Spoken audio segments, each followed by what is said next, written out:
手邊竟已沒儲蓄吧，勒停吧，仙境可以細似煙霞，我又怕下次換了年號，路邊不再有花。生了他，擔心經濟下秒更差，講好一起看奧運都怕有突發，壞事竟講着笑話，快樂會不會重來？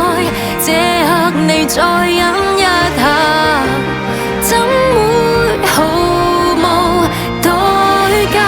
明年保了壽命，誰說一定有伴侶與東京？明年即使有熱血，錯認錯說，又如何約定？趁一切都正好，撮合無盡的偶